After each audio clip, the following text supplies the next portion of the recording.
In a distant city, Samer was a young working as an engineer. And on his way home, he called his mother. Yes, Mom. I finished the project. I'm on my way home now. And yes, I remembered to get your favorite baklava. See you soon. But he did not know that this call would be his last. The accident occurred on a deserted highway. A speeding car crashed into Samer's car, causing the car to flip over.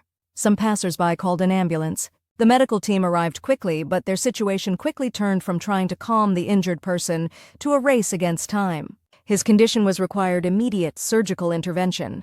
At the local hospital, Dr. Amen knew that any delay could be fatal. He immediately called the central hospital to request a medical ambulance helicopter, but the response was disappointing. There are no helicopters available, and the budget does not cover their operation currently. Dr. Amen felt angry and helpless at the same time.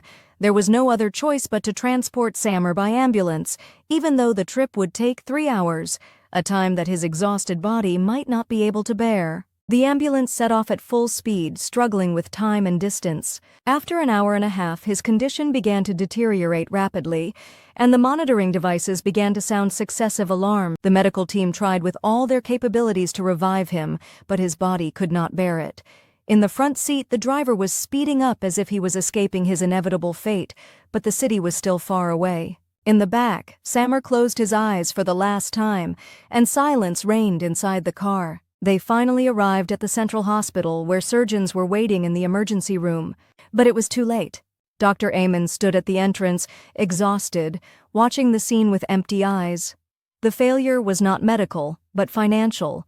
Samer did not die just because of his injuries, but because of a healthcare system that could not support him when he needed it.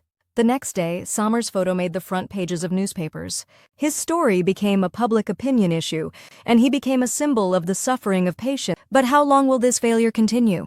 Will Samer's death be just another number on the list of victims, or will it be the beginning of change?